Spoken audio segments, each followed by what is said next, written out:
The dangers of helium.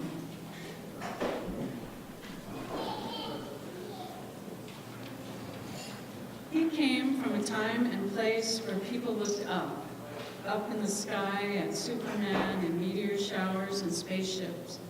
But now everyone looked down, scrolling through their phones, their necks craned over laptops and iPads. To remind them of cumulus clouds and the infinite beyond, he offered a brilliant bouquet of primary colors, buoyant colors that lifted upward toward an azure sky, but he hadn't had any takers yet. Moving closer to the BART station, he waited for the next throng of early morning riders. He fluffed the frilly collar of his oversized jacquard suit and tugged at the edges of his curly orange wig. He still adored his outfit, even the bulbous leather shoes that squeaked when he tap danced. But when the masses strode past him, no one glanced at his bright white face or exaggerated smile long enough to appreciate the spears of joy billowing from his hands. Then he saw her, a 5-year-old cherub with plump cheeks and a blonde pixie cut, who dragged a dirty doll across the concrete by its long tangled hair. He didn't mean to frighten the young girl. He only wanted to grace her with his offering. Yet she screamed with such startling accuracy, he instantly regretted the 2 sudden steps forward that had landed him directly in her path, blocking her before he could untangle a single zeppelin from his hand.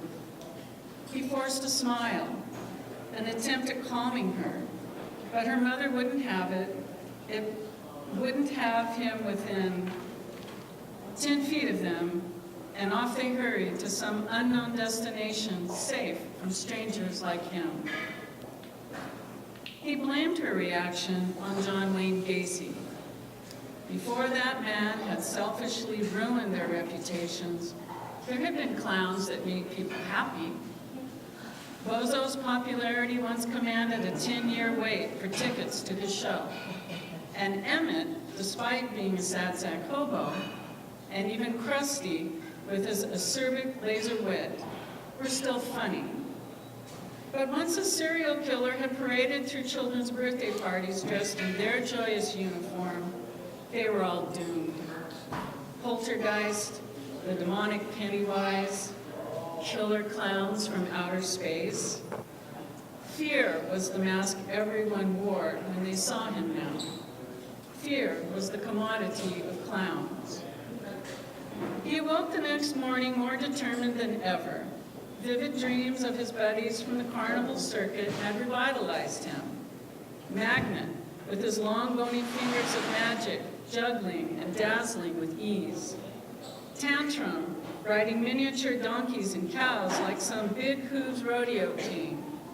And Cowpoke, escorting young buckaroos in circular patriotic pony rides.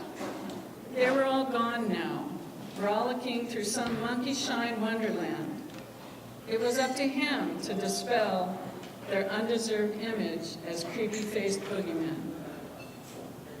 He took his time painting his face and redrawing his mouth, massaging the corners into more of a grin and less of a grimace, hoping to mask the stubborn frown that persisted there. He used rose glows on his lips instead of bullseye red, wanting to feminize the edges to make him look more like Clarabelle and less like the Joker. He shrunk the arch of his eyebrows, used smaller ears, decided against glowing cherry cheeks. Last, he smiled at the image in the mirror, a man willing to meet anyone halfway, and marched out the door. When commuters started spilling from the BART bunker, he posed with a perkier smile, offered a gentler grab for attention. But his rusty tap dance was overshadowed by a brash new busker, an adolescent boy blowing his trumpet like a party favor. He played one song over and over, almost in sync with the beats of his bluesy recorded music, but not the soul. Yet the crowd adored him with his black skinny suit and tie and precocious zest for life, and his bucket filled quickly with bills and coins. Still, the commuters disregarded his own bulky suit and revised mask as if he were an overdressed advertisement for a new pizza parlor or a mattress sale at Macy's, and he suddenly billowed to the ground, where he rested on his shoes, the tips protruding like swollen cow tongues. He released his blimps into the air, and the commuters laughed as they remembered the dangers of helium, some grasping at the strings now that they were unmoored. He pulled the curly wig from his head, freeing a sweaty bulb of thin gray hair, and unfastened the collared noose from around his neck. A few children stopped to stare at him, intrigued by his dismantling, and he kept going, pulling a long train of colored scarves from his pocket, a blue one, then red, then yellow and green, wiping the makeup from his face with slow, deliberate strokes, wiping his eyes and checks clean, but not his haunted mouth, not yet, not with this gathering crowd, his crowd, even the young busker watching now, his music trapped in a skip-filled loop. Entranced by his sudden performance, some commuters clapped, others tossed money into his rainbow lap. A young tourist couple posed for a selfie. A businessman offered him a donut from a bakery box.